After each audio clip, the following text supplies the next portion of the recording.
चलिए तो स्टार्ट करते हैं एक fresh topic, income under that house property. सभी हेडिंग डालेंगे और मेरे साथ साथ लिखते रहेंगे, ठीक है।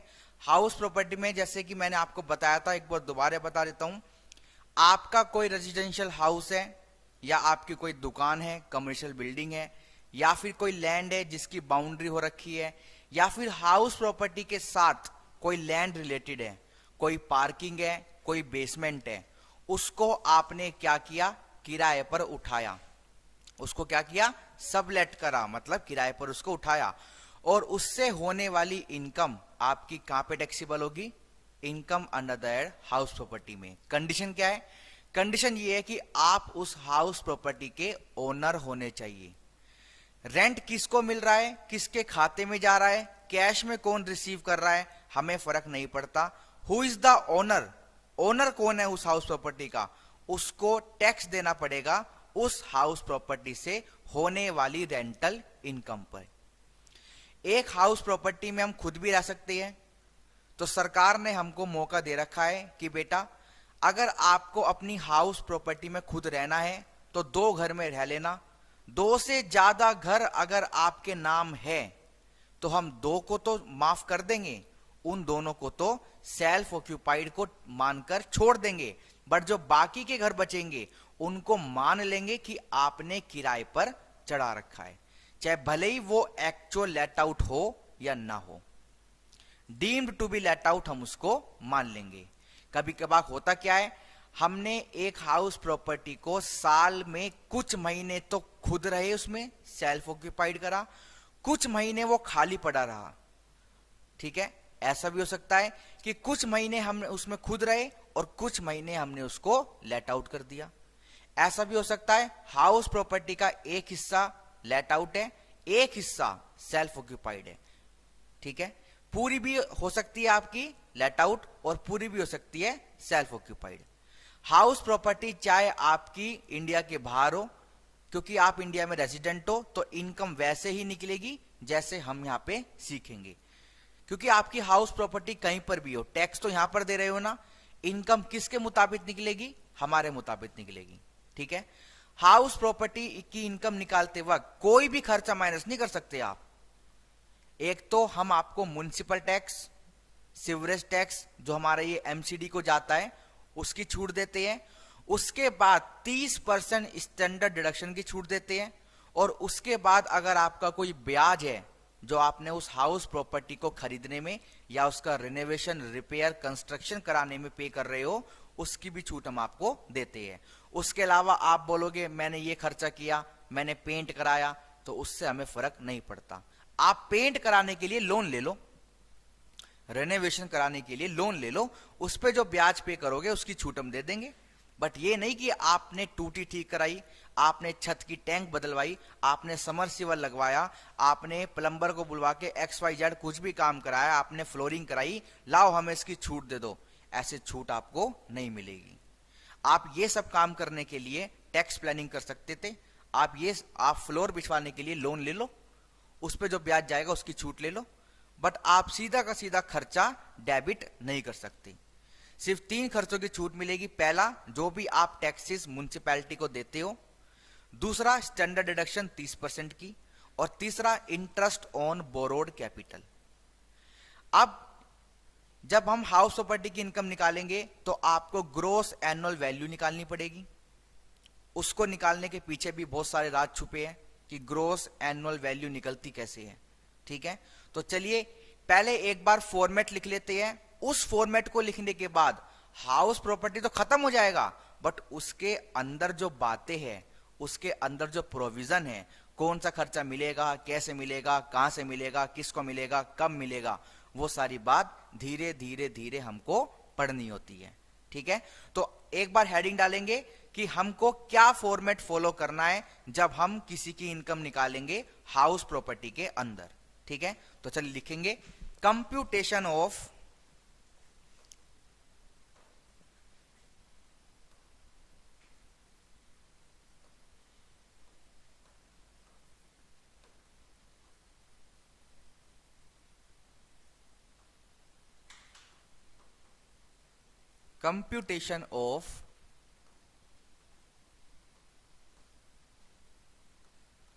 income under the head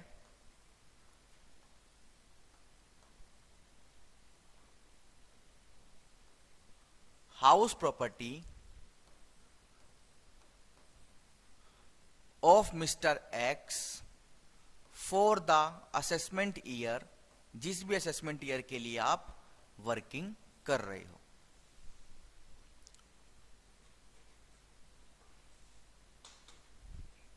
ठीक है जी, लिखेंगे पर्टिकुलर्स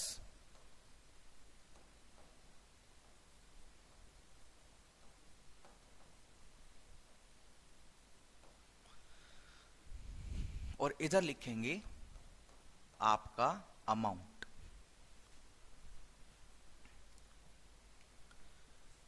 तो सबसे पहले आपको लेनी है ग्रॉस एनुअल वैल्यू।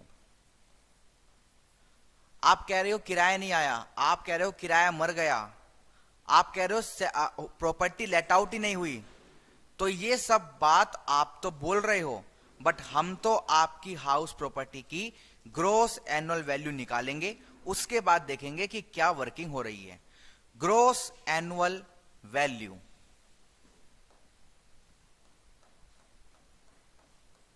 ठीक है। ग्रॉस एनुअल वैल्यू में से हम क्या करेंगे, लेस करेंगे municipal taxes paid, municipal taxes paid, और वो भी किसके द्वारा, विभू किसके द्वारा, टेनेंट ने पे किया तो, टेनेंट ने ओनर के बिहाफ पे किया तो नहीं करेंगे। Municipal taxes paid by owner,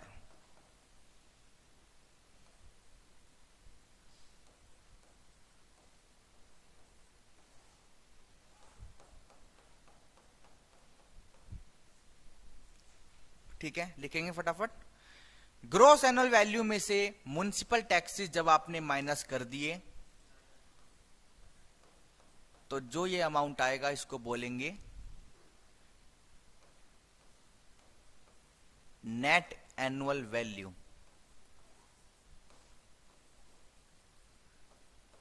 NAV, और वो क्या था शॉर्ट में, GAV, gross annual value.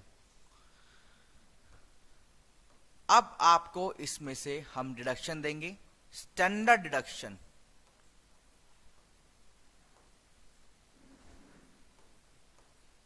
Standard deduction at the rate 30% of, standard deduction at the rate 30% of NAV। विभू अगर NAV नेगेटिव है तो डिडक्शन देंगे, क्यों,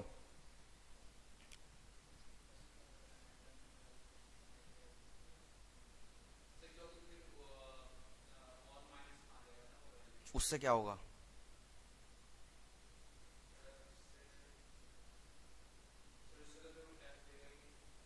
नहीं टैक्स तो देगा ही नहीं, टैक्स तो ऊपर ही पता लग गया नेगेटिव है, क्यों, मतलब वही तो कारण, कुछ प्रैक्टिकल कारण बताओगे।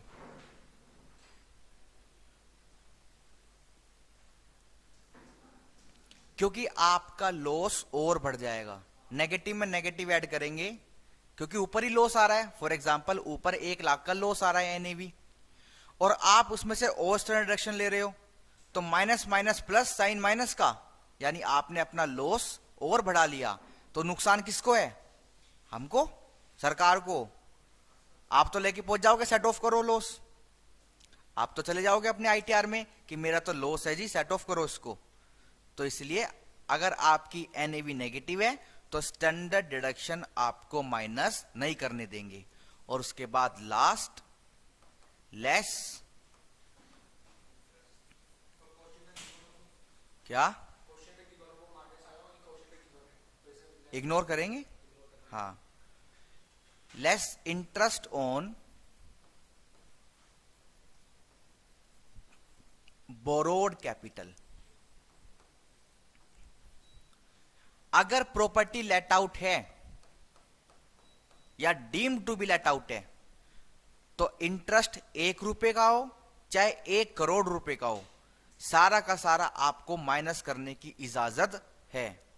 बट अगर घर सेल्फ ऑक्यूपाइड है या अनऑक्यूपाइड है, तो कुछ कंडीशन है, अगर उनको पूरा कर दिया तो 2 लाख तक छूट मिलती है, अगर उन कंडीशन को पूरा नहीं किया तो 30,000 तक छूट मिलेगी बस। अगर हाउस प्रॉपर्टी लेट आउट है या deem to be let out है, दोबारा सुन लो, इंटरेस्ट चाहे 1 रुपए हो चाहे इंटरेस्ट 1 करोड़ रुपए हो, सारा का सारा माइनस करने की इजाजत है, कोई दिक्कत वाली बात नहीं है। क्योंकि जिस हाउस प्रॉपर्टी पे इंटरेस्ट 1 करोड़ जा रहा है, उसका किराया भी कम से कम 25, 30 या 50 करोड़ रुपए आ रहा होगा, क्योंकि उसका प्रिंसिपल इतना हाई है जिस पे आप इंटरेस्ट पे कर रहे हो। ठीक है, चलिए, ये सारी वर्किंग करने के बाद आपकी इनकम निकल के आ जाएगी। Income under the head house property. Income under the head house property, हाँ, HEAD, under the head house property. अभी तक सिर्फ हमने क्या देखा है कि हाउस प्रॉपर्टी में जब हम इनकम निकालते हैं तो क्या फॉर्मेट आपको फॉलो करना है। वो तो इनकी कॉपी में से ले लेना।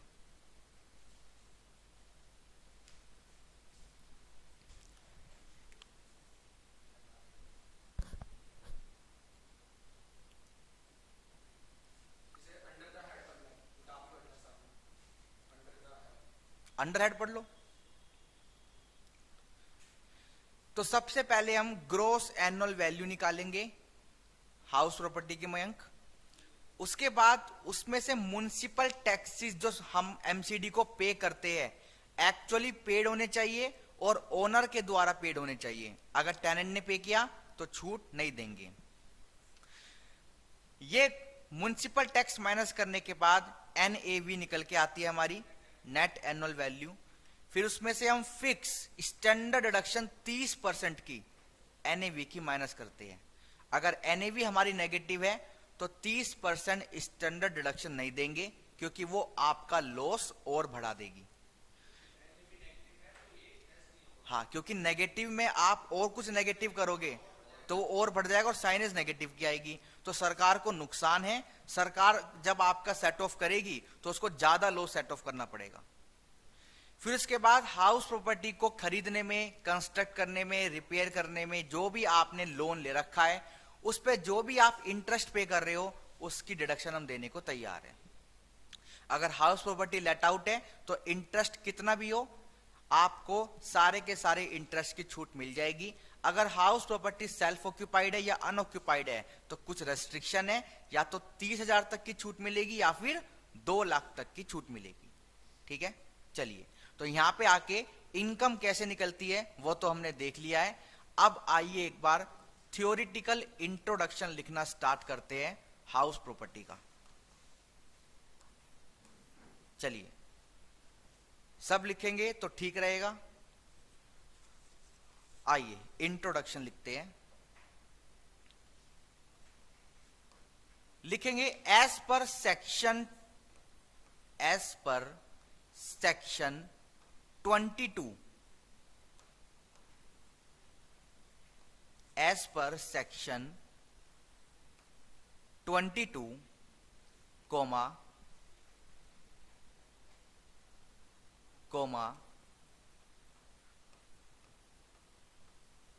the annual value, यहां पे ना तो रेंट लिखा ना रेवेन्यू लिखा, एनुअल वैल्यू मतलब ग्रोस एनुअल वैल्यू हम बताएंगे कैसे निकलेगी। ग्रोस एनुअल वैल्यू को निकालना हम बताएंगे। आप कह रहे हो रेंट मिला है 12,000 रुपए महीना, तो साल का कितना हो गया, 1,44,000। हम कह रहे हो कोई बात नहीं, हम भी एक बार अपनी तसल्ली करेंगे। आपकी हाउस प्रॉपर्टी की एनुअल वैल्यू को हम निकालेंगे कितनी आएगी, उसके बाद आपका टैक्स निकलेगा। आपको जो प्राप्त हुआ, जो प्राप्त नहीं हुआ, एक जगह लिख लो। जब आपसे पूछा जाएगा तो आप अपना मुंह खोलना, तब तक के लिए चुप रहो, हमें अपना काम करने दो। The annual value of property, the annual value of property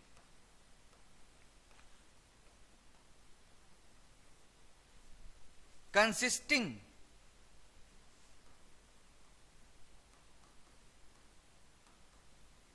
the annual value of property consisting of any building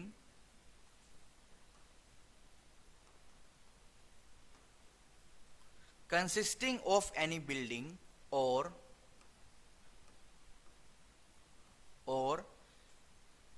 land related to building, land related to building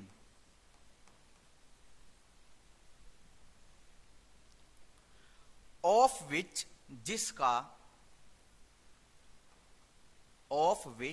जिसका असेसी कौन है?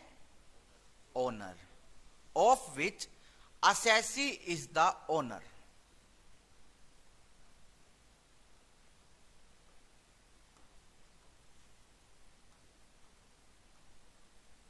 of which assessee is the owner is chargeable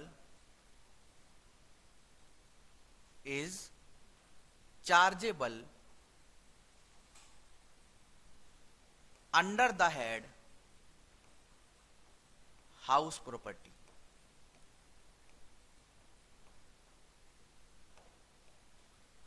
is chargeable under the head house property। हमने क्या देखा? Section 22 क्या कहता है? एक प्रॉपर्टी की एनुअल वैल्यू या फिर उस प्रॉपर्टी के साथ जो लैंड रिलेटेड है, जैसे आपने बिल्डिंग किराए पर दी, उससे होने वाली जो लैंड है वो भी तो गई, जो फर्ड होता है सामने वो भी तो गया आपका। तो हम तो पूरा का पूरा आपका एनुअल वैल्यू निकालेंगे जिसके आप ओनर हो, और उस एनुअल वैल्यू को टैक्सेबल कर देंगे। कहां पर? हाउस प्रॉपर्टी में उसको टैक्सेबल कर देंगे। ठीक है, पॉइंट क्लियर है? चलिए, अब ऐसा भी तो हो सकता है कि आप अपनी दुकान पे खुद बिजनेस कर रहे हो, आपने अपनी हाउस प्रॉपर्टी को अपने ही बिजनेस या प्रोफेशन में यूज कर लिया, तो क्या अब वो हाउस प्रॉपर्टी में टैक्सेबल होगी? क्यों? आपने अपनी हाउस प्रॉपर्टी को, आपकी दुकान थी एक चांदनी चौक में, आपने उसको लेट आउट तो नहीं किया और दुकान में खुद भी नहीं रह सकते, आपने उसको अपनी दुकान में बिजनेस स्टार्ट कर दिया, भल्ले पापड़ी बेचना। तो क्या वो हाउस प्रॉपर्टी में उसको रेंटल इनकम दिखा दोगे? नहीं। ठीक है, लिखेंगे।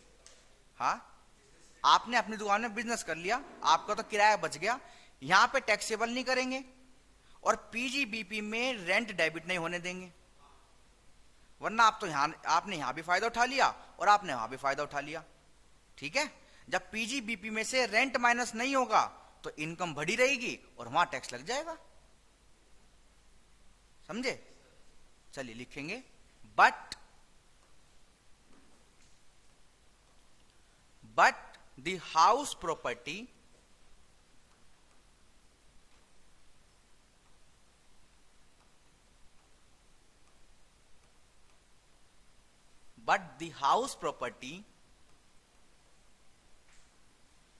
used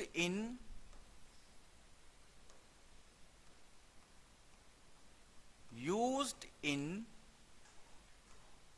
own business or profession by the owner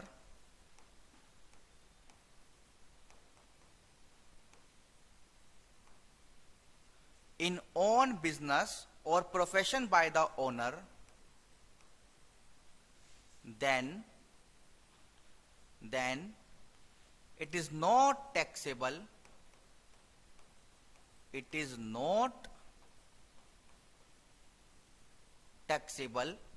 under the head PGBP, house property, under the head house property।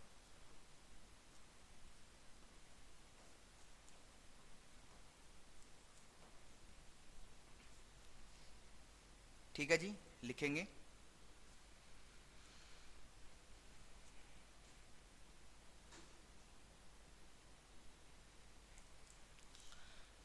तो हमने यहां पर 3 बात पढ़ी है। पहला, कोई लैंड या बिल्डिंग होनी चाहिए। दूसरा, असेसी उसका मालिक होना चाहिए।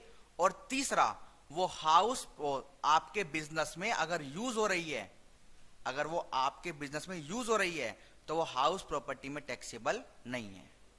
ठीक है, ये तीनों बात आप ध्यान रखेंगे कि पहला बिल्डिंग या लैंड है, दूसरा असेसी उसका मालिक है, और तीसरा अगर वो बिजनेस और प्रोफेशन में यूज नहीं हो रही तभी तो हाउस प्रॉपर्टी में आएगी, अगर हो रही है तो नहीं आएगी।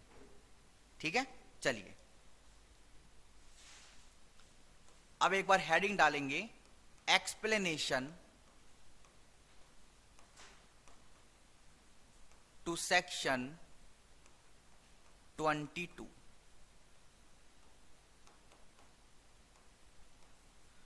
सेक्शन 22 की एक्सप्लेनेशन लिखेंगे और फिर एक और हेडिंग डालेंगे, कंडीशन 1।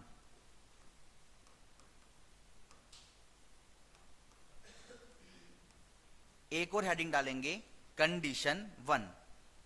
तीनों कंडीशन हमने पढ़ तो ली है, बट इनकी पीएचडी करना हमारा कर्तव्य है। लिखेंगे कंडीशन 1, हेडिंग डालेंगे, बिल्डिंग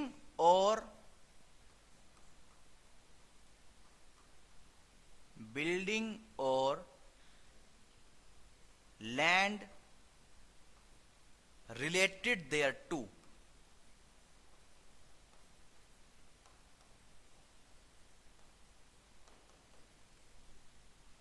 क्या हो विभू, नींद आ रही है?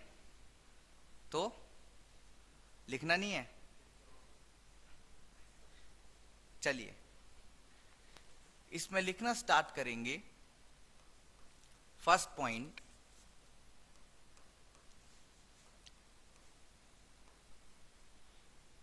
नोट्स ऐसे बनाना, देखो फाइनल में भी काम आएंगे, नया प्रोविजन आ जाएगा तब भी काम आएंगे, किसी की आईटर भरनी है तब भी काम आएंगे। स्टार्टिंग में तो मैं अपनी खुद की किताब भी उठाता था जो मैंने पढ़ी है। जब 1-2 आईटर स्टार्टिंग में भरना स्टार्ट किया तो ऑनलाइन प्रोविजन तो ढूंढना बड़ा मुश्किल है, बेस वहीं से उठाते हैं हम सब कि कैसे कैसे इनकम निकलती है। ऐसी तो निकलेगी वहां पर भी, वहां पर कुछ स्पेशल रूल थोड़ी लगेगा। यही तो फायदा इनकम टैक्स में काम करने का, मतलब इंटरेस्ट रहता है, थोड़ा काम करने में मजा आता है। हाँ, जो पढ़ा है उसको इंप्लीमेंट कर रहे हैं। चलिए, द टर्म हाउस प्रॉपर्टी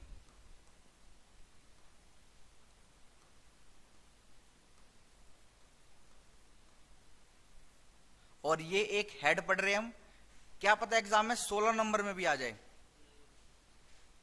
ये नहीं कि पीजीबीपी के पीछे ही भागना है, पता नहीं कौन सा हेड कितने नंबर का आ जाए। 2 क्वेश्चन इसमें आ सकते हैं आराम से। एक तो आएगा ये 8 का MCQ, fill in the blanks में भी 1-2 आ गया तो 10 हो गए, और एक आधा थ्योरी में घुसेड़ दिया तो हो गए 14-15 नंबर। ठीक है, क्योंकि पेपर 125 का आता है, 2 छोड़ने होते हैं ना क्वेश्चन, 12 दूनी 24, तो 2 छोड़ने होते हैं, उसमें कहीं ना कहीं लगा देंगे ये। वो तो हमारी चॉइस है ना, हम कौन सा स्किप करेंगे। पेपर तो पूरा 125 का आता है। चलिए, the term house property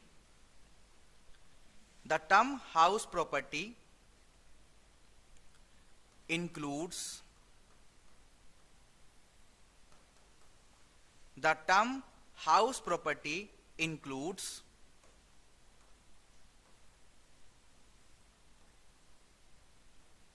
any land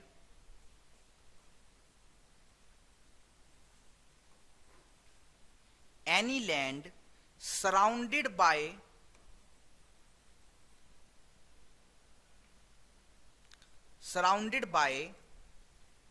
wall,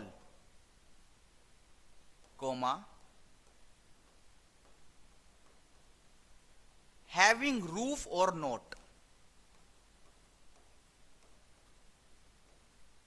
इस छोटे से पॉइंट पे ना अगर एग्जामिनर चाहे तो 6 नंबर का क्वेश्चन बना देगा। एक खाली लैंड दे देगा, पूरी लंबी चौड़ी कहानी लिखेगा भाई साहब। इतना किराया आया, इतना मर गया, ये टेनेंट आया, ये चला गया, ये हुआ, वो हुआ, पता नहीं क्या क्या हुआ। आंसर क्या है? The land without wall is not house property, hence there shall be no discussion more and there is no income under the head house property. खाली लैंड यहां पे कवर ही नहीं है। खूब झगड़ा कर लो क्वेश्चन में। अभी एक बिल्कुल रियल ताजा एग्जांपल है। एक हफ्ते से हमारी एक क्लाइंट से बात चल रही थी, उसने एग्रीकल्चरल लैंड बेची थी। तो कह रहा हमने हमने तो ये लैंड मतलब हमारे तो फैमिली मेंबर ने दी थी, इसकी कॉस्ट तो जीरो है।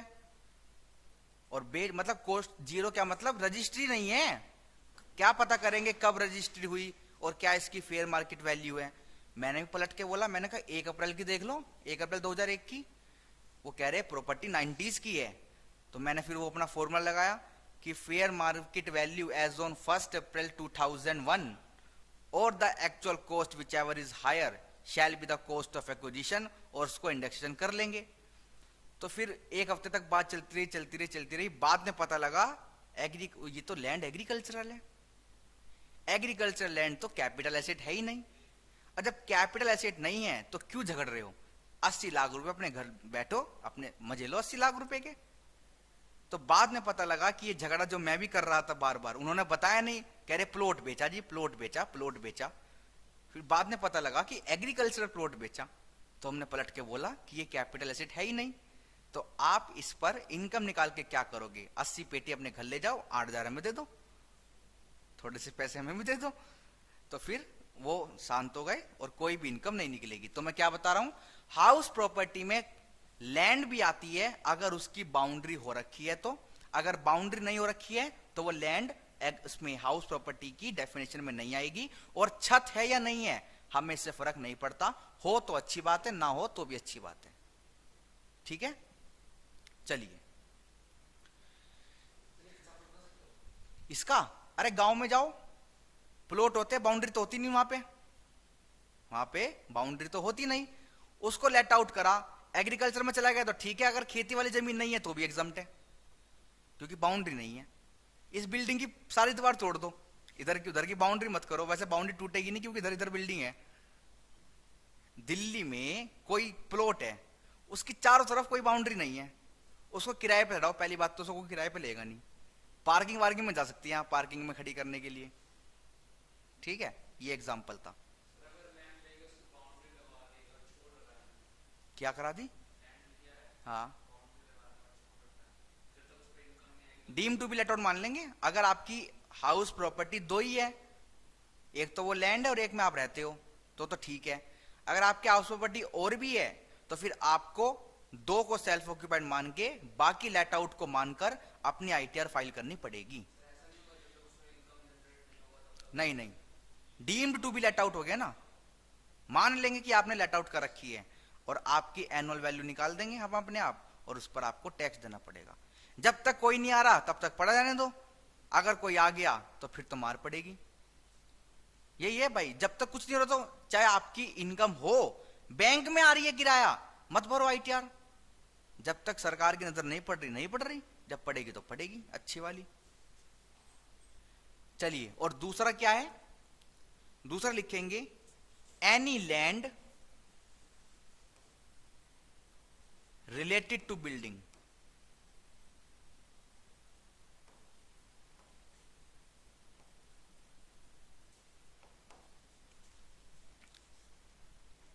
Any land related to building.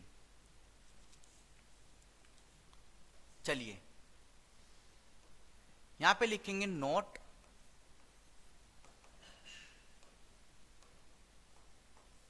पहला, building include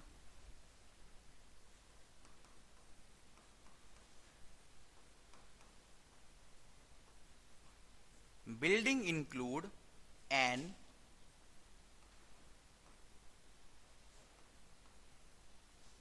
enclosure of bricks,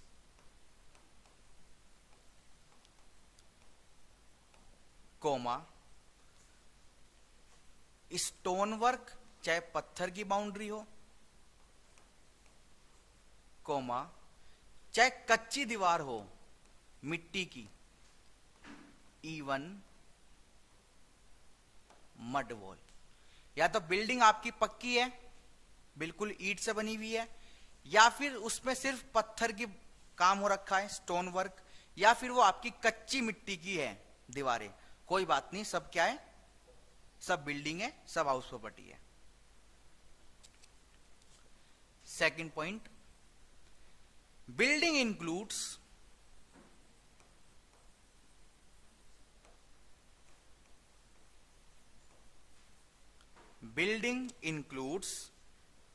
residential as well as non-resident commercial as well as, देख रहे हो विभू, अभी फर्स्ट चैप्टर में ही है ये, as well as commercial।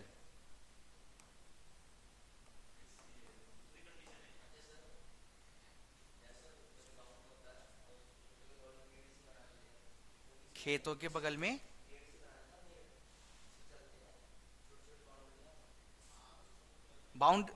तरह से बाउंड्री तो ही ना, वो एग्रीकल्चर लैंड आ जाएगी, वो एग्जाम्प्ट हो जाएगा। बट अगर एग्रीकल्चर लैंड ना हो, पत्थर बिछा हुआ वहां पूरा प्रॉपर खेती बाड़ी हो ही ना रही हो, तो फिर अगर बाउंड्री नहीं है तो ठीक है, अगर बाउंड्री हो गई तो deem to be let out मानेंगे और आपको बाउंड्री हो गई ना, दिख रही है ना, हाँ भाई ये बाउंड्री है। बाउंड्री की हाइट नहीं बताई इन्होंने कोई कि 2 फुट की, हाँ बाउंड्री है, बाउंड्री की कोई हाइट नहीं बताई 2 फुट की होनी चाहिए या 4 फुट की, हर एक लैंड आएगी। बाउंड्री तो कराएगा ही कराएगा, चाहे उसकी कराए, तारों की कराए, बंदर कुत्ते ना आने के लिए, ठीक है। ये कंडीशन नहीं है, सारी बातें चल रही है, ये सब बातें चल रही है नॉर्मल। कंडीशन तो वो तीनों ही थी कि आप उसके मालिक होने चाहिए, कोई हाउस प्रॉपर्टी होने चाहिए, और वो आपकी बिजनेस में ना यूज हो। बिजनेस में यूज हो तो वहां चली जाएगी, वरना यहां रह जाएगी। अब हम ये इनके कुछ यूनिक पॉइंट पढ़ रहे हैं। चलिए third point, vacant land,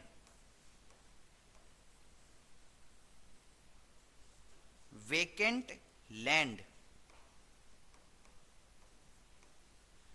is not a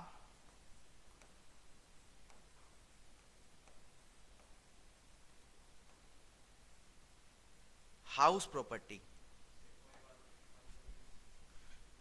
आगे लिखेंगे,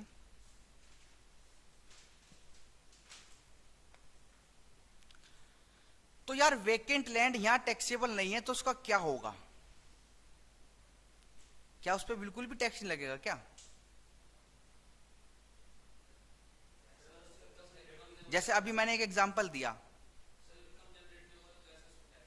वो तो अलग बात है, इनकम जनरेटिव वो तो पड़ी रही, खंडर है, वो हाउस प्रॉपर्टी की डेफिनेशन में भी नहीं आई, तो उसको deem to be let out भी नहीं मानेंगे। मैं कह रहा हूं खाली जमीन है और उस पर गाड़ी की पार्किंग गाड़ी खड़ी होती है, बढ़िया किराया आता है ना।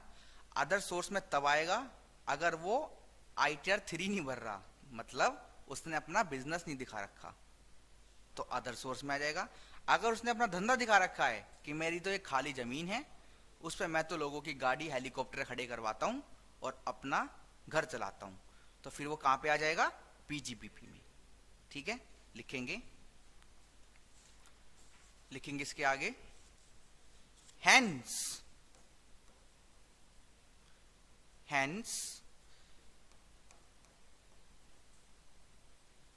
income from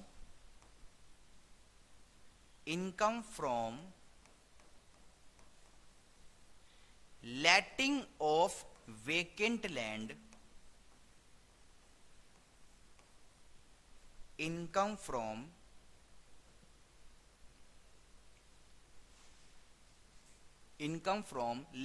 of vacant land,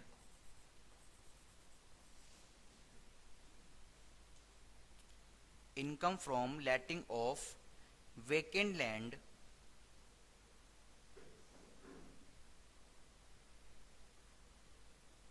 देखो एक पॉइंट और है, ऊपर आते एक बार दोबारे।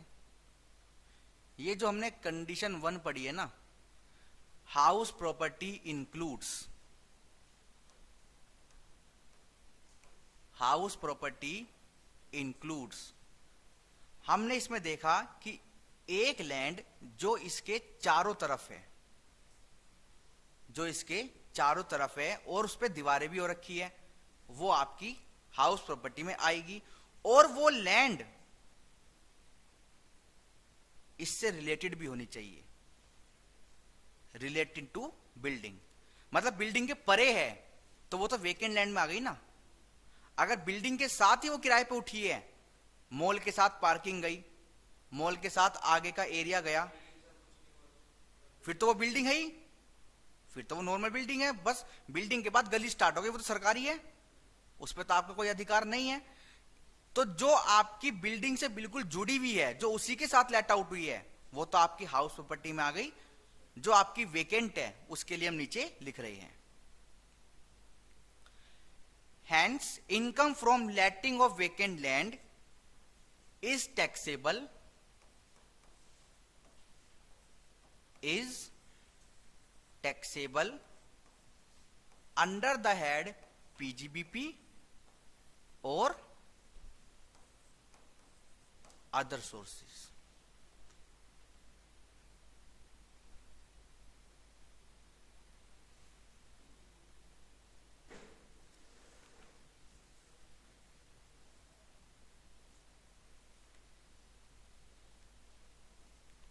एक स्टेडियम को किराए पे चढ़ाया जिसमें कि छत नहीं है, किसी स्विमिंग पूल को किराए पे चढ़ाया, किसी पार्किंग को किराए पे चढ़ाया जिसमें छत नहीं है, क्या वो हाउस प्रॉपर्टी है? है, वो हाउस प्रॉपर्टी आपकी है। बाउंड्री वाला केस सिर्फ हाउस प्रॉपर्टी बिल्डिंग से रिलेटेड वाले में लगाना। अगर बिल्कुल खाली प्लॉट है और वो आपने किराए पे चढ़ाया, और जैसे स्टेडियम में कोई, तो अगर भाई आपने बिजनेस में उसको दिखा रखा है, देखो मैं कैपिटल गेन में बात बोलता हूं, कोई बिल्डर है, जैसे हमारे मतलब बिल्डर है, मैंने भी एक बार क्वेश्चन पूछा उनसे कि आप तो यार रोज फ्लैट बनाते हो, रोज बेचते हो, कैपिटल गेन में तो हैवी टैक्स लगता है, क्यों ना उसको आप पीजीबीपी में रजिस्टर कराओ, मतलब आप इसको प्रॉपर वो बनाओ अपना मैन्युफैक्चरिंग ट्रेडिंग अकाउंट, उसमें दिखाओ इतने का प्लॉट खरीदा, इतने का बेचा, ये खर्चा हुआ। कह रहा यार उसमें ना फिर हमको सरिया मतलब सारा का सारा मटेरियल पक्के में खरीदना पड़ेगा, उस पर जीएसटी भी देनी पड़ेगी। मैंने कहा हाँ बात तो ठीक है तेरी, क्योंकि डेबिट जब भी तो कर पाओगे जब पक्का प्रूफ हो, सारी पेमेंट पक्के से करनी पड़ेगी। बट फिर भी कहीं ना कहीं एंड ऑफ द डे फायदा है, क्योंकि जो बहुत बड़े बिल्डर होते हैं, सुपर टेक, क्या कैपिटल गेन में होगी? क्या नहीं होगी भाई, वो कहां तक कैश बटोरती फिरेगी। ये छोटे मोटे बिल्डर तो चलो जैसे 50 लाख का बेचा, 30 लाख अपने घर कैश लिया है, 20 लाख की रजिस्ट्री करा दी, उसी से आगे खरीद लिया। सुपर टेक के तो 20-20 करोड़ रुपए की बिल्डिंग बिकती थी, बिकती है अभी भी, डूबी नहीं है सुपर टेक। अब वही तो गिरा है ट्विन टावर, गिरी थोड़ी है सुपर टेक। तो ये कैसे, इनका पक्का बिजनेस होता है ये। तो भाई सिंपल सा केस है, अगर बिजनेस में दिखा रखा है, जैसे होटल है, होटल भी तो आप किराए पे चढ़ाते हो कमरे एक तरह से, वो आपकी हाउस प्रॉपर्टी क्यों नहीं है? क्योंकि आपने उसको एज अ होटल रजिस्टर करवा रखा है, आपने फूड लाइसेंस ले रखा है, जीएसटी नंबर ले रखा है, तो वो आपकी पीजीबीपी में चली जाती है। आपके अगर पीजीबीपी भी नहीं है, आप कह रहे हो हम तो यार कभी कभार किराए पे चढ़ा देते हैं, कोई भूला भटका आ जाए तो उसमें क्या हम हाउस प्रॉपर्टी में टैक्स दे, आप उसको अदर सोर्स में ले जाओ भाई, ठीक है। तो यहां पे आपको देखना पड़ेगा, मतलब क्वेश्चन तो सीधा बोलेगा हाउस प्रॉपर्टी की इनकम निकाल और अपने घर जा। प्रैक्टिकल लाइफ में हमें देखना पड़ता है कि तेरा धंधा कैसे दिखाना चाहता है, तू रेंटल इनकम दिखाना चाहता है या हाउस प्रॉपर्टी में जाना चाहता है। कैपिटल गेन के केस में तू कैपिटल गेन में जाना चाहता है या पीजीबीपी में जाना चाहता है। तो प्रैक्टिकल लाइफ में हमको ये निर्णय लेने पड़ते हैं as per the assessee choice. और जिसके ज्यादा काम है ये, मैं उनको बोलूंगा पीजीबीपी इज बेस्ट। अरे कुछ भी डेबिट मार दो यार, बिल तो मिल जाते हैं कहीं से भी, बिल तो कहीं से भी मिल जाते हैं आधे दामों पर भी। 1 करोड़ का खर्चा दिखाना है, उसको 50 लाख रुपए दो, टैक्स जो बन रहा था वो कम हो जाएगा। PGBP is the best. कोई भी खर्चा हो डेबिट, बस प्रूफ होना चाहिए, पेमेंट पक्के में होनी चाहिए, 10,000 तक है तो कोई बात नहीं, उसके बाद पक्के में होनी चाहिए। ठीक है, चलिए लिखेंगे next point.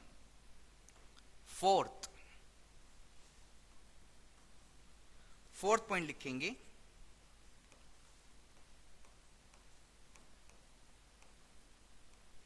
Roof is not necessary, roof is not necessary for a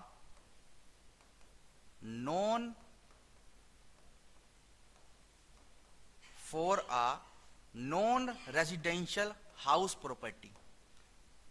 देखो रेजिडेंशियल में तो रूफ होगी, क्या? ओहो, देखो रेजिडेंशियल में तो छत होगी, सो के कैसे बारिश आ जाएगी। बट ये कह रही है कि जो नॉन रेजिडेंशियल हाउस प्रॉपर्टी है उसमें अगर छत ना हो तो भी चलेगा। जैसे मैंने अभी स्टेडियम का एग्जांपल दिया, यहां पर लिखा था इसलिए दे दिया। ठीक है, आगे लिखेंगे फुल स्टॉप लगा के, a large stadium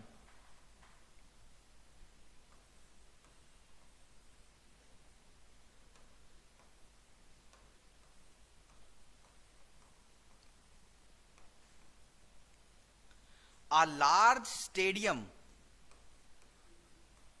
or a open swimming pool but मुझे नहीं लगता वानखड़े वाले हाउस प्रॉपर्टी में दिखाते होंगे इसको। कौन टैक्स देगा? हाउस प्रॉपर्टी में खर्चे ही क्या माइनस कर सकते हो आप? अरे अभी तक थोड़ी इस पे इंटरेस्ट चल रहा होगा बोरोड कैपिटल पे। गवर्नमेंट की नेसेसरी नहीं है बंबई में। ये अरुण जेटली वाला तो शायद गवर्नमेंट हो सकता है क्योंकि इसका नाम अरुण जेटली है। डीटीसीआई के अंदर, डीडीसीए फुल फॉर्म, हाँ स्टेट गवर्नमेंट का हो गया। और आ ओपन एयर स्विमिंग पूल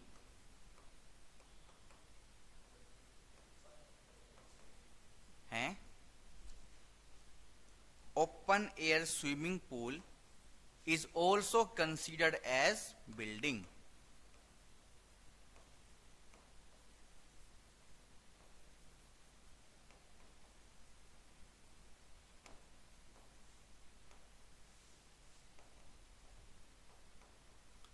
दूसरी बात जो मैंने आपको बताया कि वानखड़े स्टेडियम हाउस प्रॉपर्टी में नहीं जाता होगा, तो यार वानखड़े स्टेडियम को जो मालिक है उसने भी तो उसको अपने धंधे में यूज कर रखा है, उसको भी तो उसने अपने धंधे में यूज कर रखा है। तो वो क्या करेगा, उसकी जो भी रिसिप्ट है उसको इनकम मानेगा, जो भी खर्चे है गार्डनर का, लाइटिंग का, मेंटेनेंस का, वो सबको माइनस करेगा। मतलब बीसीसीआई रेंट देती होगी ना इसको, भाई टिकट कलेक्शन तो बीसीसीआई करती है ना, उसको स्पोर्ट्समैन को पेमेंट भी बीसीसीआई करती है, अंपायर को भी वही करती है। तो बीसीसीआई ग्राहक है एक इन सब स्टेडियम वालों का। बीसीसीआई इनको क्या देती होगी, एक फीस देती होगी, भाई इतने मैच के इतने रुपए, वो इसको अपनी रिसिप्ट मानेंगे और वो उसको पीजीबीपी में ले जाएंगे। अगर पीजीबीपी में नहीं लेके जाना तो हम बताएंगे हाउस प्रॉपर्टी में आपका कैसे ट्रीटमेंट होगा। हम आपकी ग्रोस एनुअल वैल्यू निकालेंगे, जो भी आपके खर्चे है, म्युनिसिपल टैक्स अगर आपने कोई पे किया है वो माइनस करवाएंगे, 30% देंगे, उसके बाद टैक्स लगा देंगे। नहीं, इलेक्ट्रिसिटी वगैरह जब भी तो बिजनेस में दिखा सकते हैं, वहां तो ह्यूज इलेक्ट्रिसिटी लगती है यार, पानी भी बहुत लगता है, चाहे उनका वो हो अपना समरसीबल का, फिर भी समरसीबल की कॉस्ट भी तो है, कितनी बार तो खराब होते होंगे। म्यूजिक सिस्टम है, कैफेटेरिया है, क्रिकेटर्स का रहने का है, सब कुछ होते हैं। चलिए आगे लिखेंगे, अभी बहुत पॉइंट चल रहे हैं हमारे। फिफ्थ पॉइंट लिखेंगे, it should be a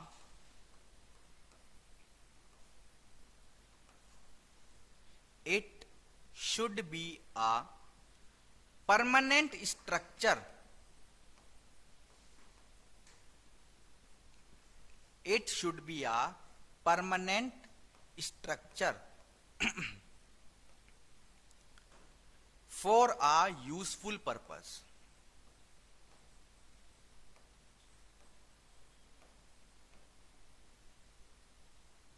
metro की सीट से आपने घर बना दिया कोई मूवेबल, जहां गए गाड़ी खड़ी कर दी, वो हाउस प्रॉपर्टी नहीं है, परमानेंट स्ट्रक्चर होना चाहिए। क्या फोन में नोट कर रहे हो क्या?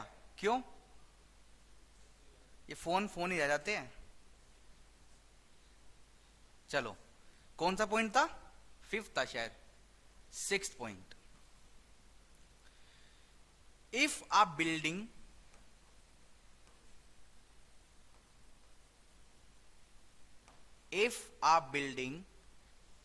consists of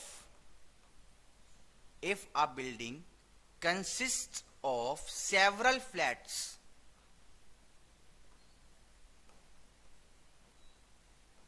अगर एक बिल्डिंग में, दिल्ली में तो ऐसे होता है भाई, प्लॉट तोड़ा, बिल्डिंग बनाई, 4 फैमिली उसमें आ गई, तो चारों क्या है? सेपरेट है।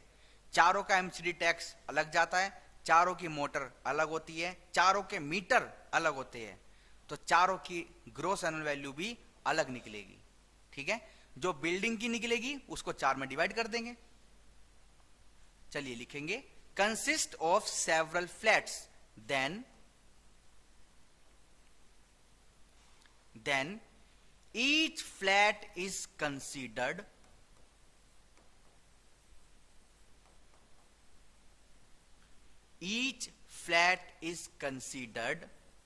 as a separate house property.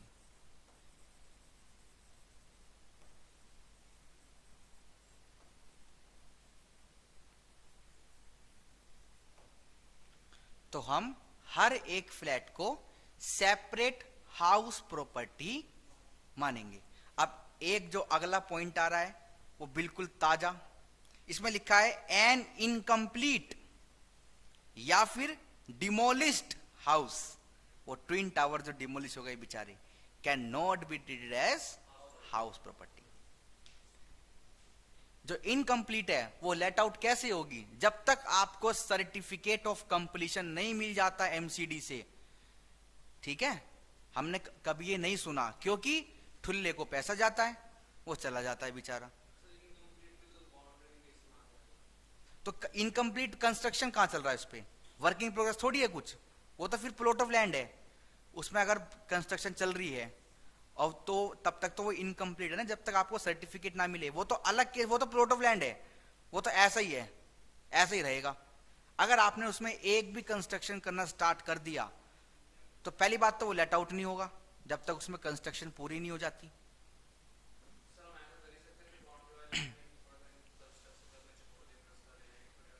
वो तो टैक्स प्लानिंग है ही, एक कमरा बनाया और वहां अभी तक बदरपुर पड़ा है, ईंट पड़ी है, लेबर सो रही है, और कुछ हिस्सा हमने किराए पर चढ़ा दिया। जब तक गाड़ी चल रही है यार।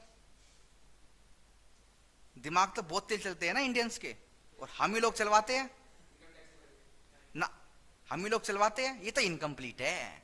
कंप्लीट क्यों नहीं हो रही? पैसा नहीं है यार। तो ये किराया आ रहा है, ये कहां जा रहा है? कहां किराया आ रहा है? ये तो ऐसी लेटा है, तो रखवाली कर रहा है? प्रूफ करना पड़ेगा ना। वो कह रहा है वर्किंग प्रोग्रेस नहीं है, एओ कह रहा है वर्किंग प्रोग्रेस है, तो फिर अदालत में केस जाएगा। ITAT, income tax appellate tribunal, वहां तय करेंगे जज साहब क्या होगा। ठीक है, चलिए लिखेंगे, कौन सा पॉइंट था? 7th। ट्विन टावर तो बिना बात गिराया इन्होंने, उसमें सील लगा देते, उसको पड़ा रहने देते। एक वो तो होता, हाँ भाई ट्विन टावर है, सुपर टेक वाले कभी देखते 100 साल बाद भी, उन्हें ये तो सुकून रहता, हाँ हमने बनाया था। कितनी बेहतरीन बिल्डिंग बनती वो, उसकी जो फ्यूचर वो आ रही है ना फोटोज, वो बहुत सुंदर आ रही है। जो उसका प्रोजेक्ट था ना, मतलब डिजाइनिंग तो पहले ही आती है, उसने ब्लू लाइटिंग, ऐसे उसकी छत और बिल्कुल ऐसी लंबी, और कैसे कराई ड्रोन। मैं ना टीवी देख रहा था, संडे का दिन था, संडे वाले दिन हुआ था, मैं बिल्कुल अलार्म लगा के बैठा था, मैंने कहा ये मिस नहीं होना है। और जैसे मैं देख रहा था, मतलब एकदम गिर गई। मैंने कहा हो गिर गई है, तो मेरे को लगा क्या पता रुक जाएगा, इनके फेल हो जाएंगे सिस्टम से। वो तो तुरंत भाई साहब ले भाई क्या हुआ है। 18 करोड़ रुपए लगे गिराने में। तुम्हारे वही है? नोएडा में थोड़ी रहती हो तुम? बदरपुर के पास का है नोएडा?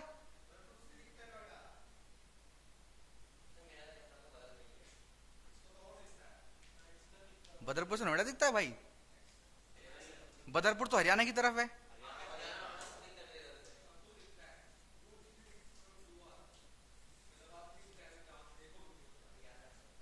हाँ चलो,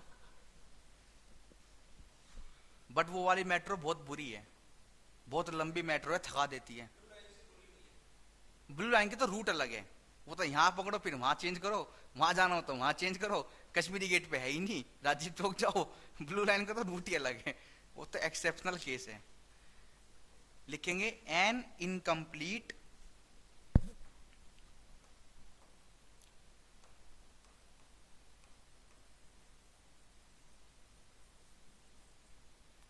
एन इनकम्प्लीट कोमा रुइन, या फिर इसको बोले तो demolished, demolished house can not, house cannot be termed as house property, cannot be termed as house property।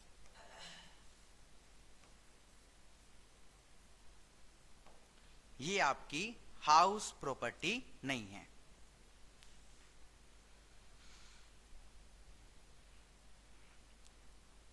चलिए, कंडीशन 1 होती है खत्म, जो हमारी कहां से स्टार्ट हुई थी, एक्सप्लेनेशन की कंडीशन 1 की बिल्डिंग होनी चाहिए या उससे रिलेटेड कोई लैंड होनी चाहिए।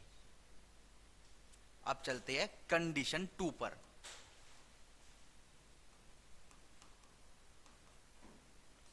इस बार इंस्टीट्यूट ने बुक बहुत अच्छी निकाली है। पहले हाउस प्रॉपर्टी इतना घटिया था, या हाउस प्रॉपर्टी का कोई भी चैप्टर इतना घटिया था, पढ़ने का भी मन नहीं करता था, क्वेश्चन भी आउटडेटेड। नया मॉड्यूल आया ना, क्या मतलब बदलाव तो कोई नहीं है। देखो मैं कह दूं कि पहले ये था अभी ये हो गया, बट जो बुक इन्होंने अपडेट करी है ना, बहुत अच्छा करा है, आगे का फ्यूचर थोड़ा सुधर जाएगा। फाउंडेशन की किताब तो ऐसी है बस पूछो मत, है। हाँ मतलब पढ़ना भी क्या है, 3 पढ़ी ना हमने, कौन कौन सी? अभी रुक जाना, यही बताएगा। हाँ तो कितनी कंडीशन है? हाँ तो फिर आप क्या कह रहे? तो ये तो मैंने पूछा कितनी कंडीशन है। हाँ तो अब कितनी कंडीशन है बताओ। हाँ बस दोबारा क्यों पूछा? चले लिखेंगे कंडीशन 2 ओनर है।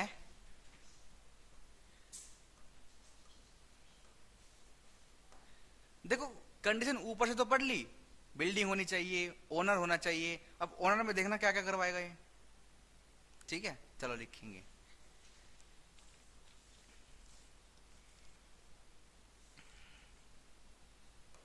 फर्स्ट पॉइंट, लिखेंगे annual value,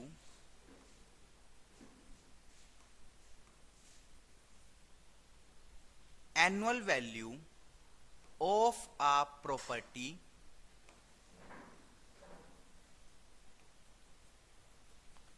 annual value of a property is assessed to tax, उस पर टैक्स तभी लगेगा, assessed to tax only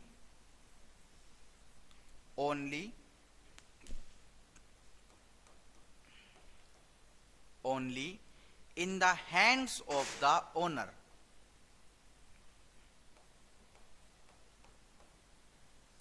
in the hands of the owner। ठीक है, full stop. Second point,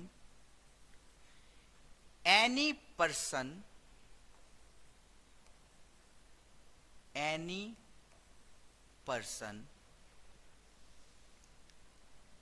which is not owner, या who is not owner, who is not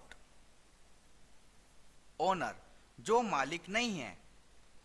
A person who is not owner, comma, receives rent, उसको rent प्राप्त होता है. receives rent, क्या taxable होगा उस प्रॉपर्टी में?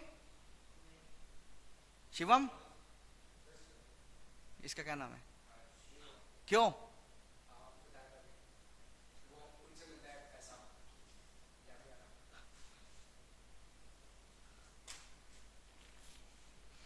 किससे?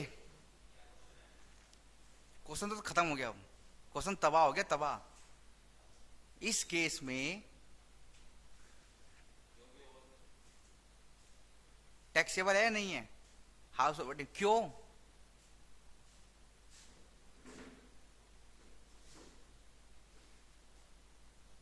तुम बताओ. वो ओनर नहीं है. क्या लिखा? लाइन पढ़ो, लाइन पढ़ो एक बार. टैक्सेबल और note? Note, comma, not taxable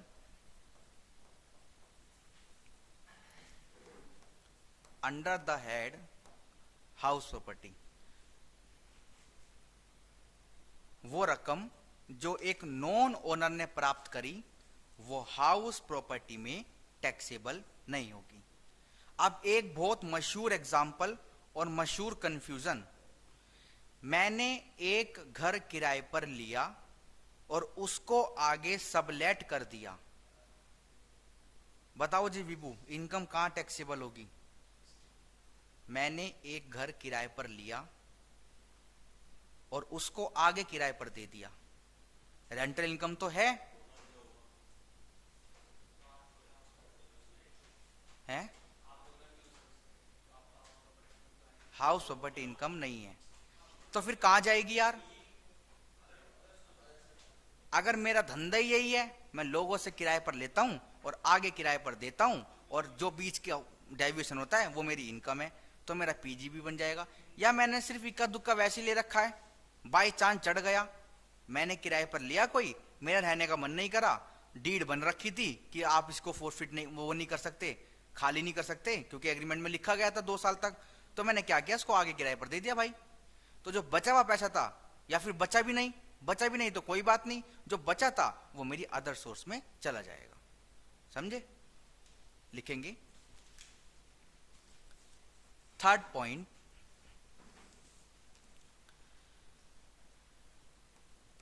income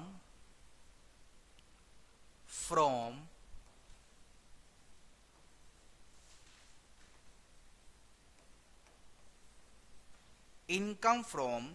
subletting.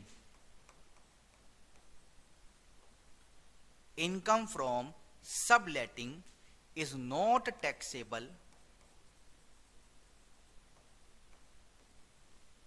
not taxable under the head house property. Subletting से होने वाली इनकम आपकी हाउस प्रॉपर्टी में टैक्सेबल नहीं होगी. Fourth point, legal owner. Legal owner कौन होगा? जिसका नाम रजिस्ट्री पे होगा, कागजों में होगा. Legal owner means a person. Legal owner means a person who has the legal title,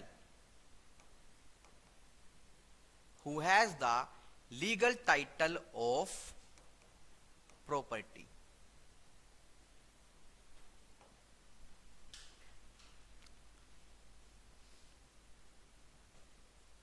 ठीक है, नेक्स्ट पॉइंट लिखेंगे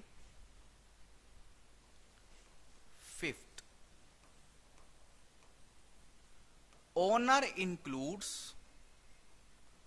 ओनर में हमारे लीगल ओनर भी आते हैं जैसे कि हमने ऊपर पढ़ा, वो तो है ही legal owner, comma beneficial owner,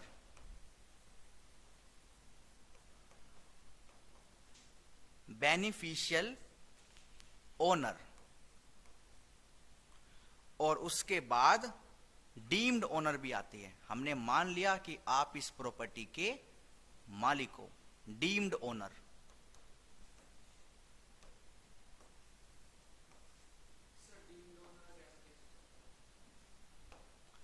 या तो कागजात नहीं मिल रहे उस प्रॉपर्टी के, कागजात नहीं मिल रहे, आप किराया वसूल कर रहे हो मोटा, आप कह रहे मैं तो मालिक ही नहीं हूं, कैसे किराया, कैसे टैक्स दूं, सरकार मान लेगी तू ही मालिक है। किससे? वो तो सबलेटिंग वाला है ना। कौन सा बताओ?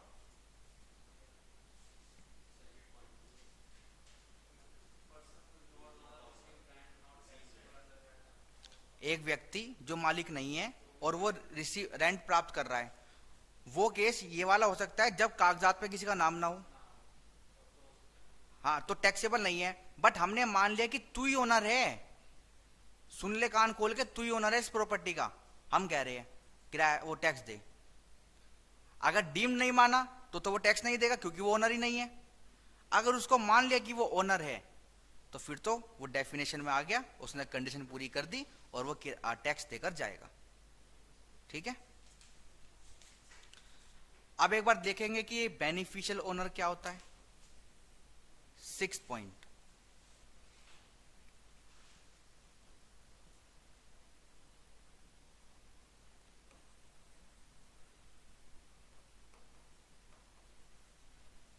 बेनिफिशियल ओनर लिखेंगे if the assessee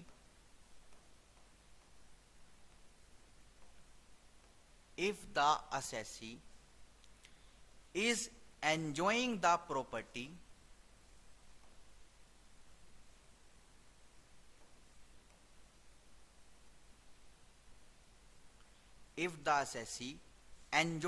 property as an owner, as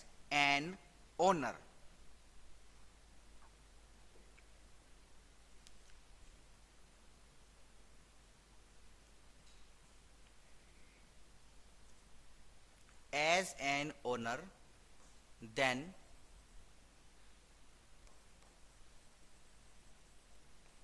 income to such beneficial owner, और बेनिफिशियल ओनर में हम डीम्ड ओनर भी लिंक कर सकते हैं, क्योंकि जब कोई प्रॉपर्टी का लुप्त उठा रहा है, मालिक की तरह, बिल्कुल मालिक की तरह, और रजिस्ट्री पे किसी का नाम नहीं है, तो हम उसी को बेनिफिशियल ओनर मान सकते हैं कि भाई तू ही तो फायदा उठा रहा है, तो इसलिए तेरे को टैक्स देना पड़ेगा। जो बहुत पुराने मकान होते हैं ना, आज भी दिल्ली में भी जो बहुत पुराने मकान है, किसी के पास कागज ही नहीं है यार, या किसी के पास पावर ऑफ अटर्नी है, चलो पावर अटर्नी में भी लिखा रहता है, बट किसी के पास तो कागज ही नहीं है, होता है ऐसा, मतलब हमारे सामने नहीं आया है केस ये, बट मे भी चांसेस हो, जल गए, मिल नहीं रहे। पहले आज के जमाने में क्या होता है, 2 कॉपी पे साइन होती है रजिस्ट्री की, एक तो वहीं रह जाती है रजिस्टर ऑफिस में, एक ओरिजिनल हमें मिल जाती है। बट क्या पता पहले ये ना होता हो, पहले एक हमें रजिस्टर पे नाम लिख के हमें रजिस्ट्री दे दी, हमारे यहाँ खो गई, तो कैसे प्रूफ होगा? कब्जे वाले मकान दिल्ली में जब मतलब लोग आए तो एक पर्टिकुलर कास्ट, जिसका मैं नाम नहीं ले रहा, उन्होंने बहुत प्रॉपर्टी दबाई,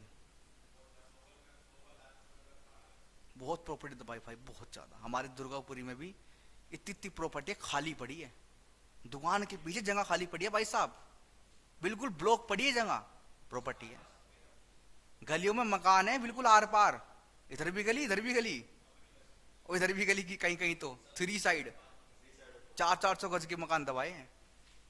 हम तो लेट हो गए। हैं? पेपर आज भी नहीं है। हम तो लेट हो गए।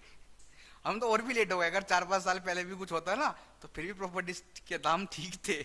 आज तो प्रॉपर्टी लेने जाओ बड़ा पंगा है यार। हैं? पहली बात तो है ही नहीं।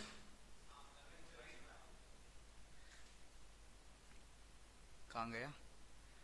Then income to such beneficial owner taxable under the head PGB वो हाउस प्रॉपर्टी। और उनकी पीढ़ियां मजे ले रही है, मजे।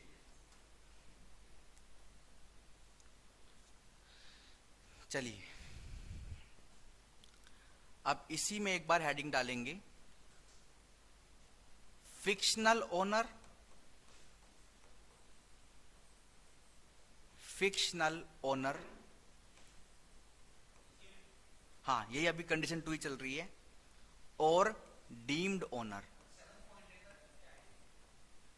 ये इसको apart from 7th point heading बना लो, कंडीशन 2 ही चल रही है।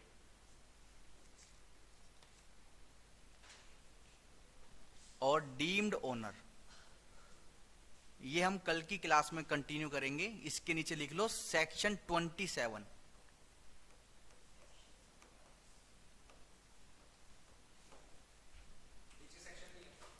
क्या? वो 22 की कंडीशन चल रही है। ये जो डीम्ड ओनर है ये इन्होंने अलग सेक्शन 27 में रखा है। इसमें क्या है? यूज तो इसी में ओनर के अंदर ही तो है। हमने जब लिखा था owner includes legal owner, beneficial owner, deemed owner, तो हमने बेनिफिशियल ओनर पढ़ लिया, लीगल ओनर पढ़ लिया। डीम्ड ओनर के बारे में सेक्शन 27 बता रहा है, तो इसलिए मैंने अलग से थोड़ी हेडिंग बनवा दी है छोटी सी। ठीक है, चलिए तो इसको हम नेक्स्ट क्लास में कंटिन्यू करेंगे। बाय।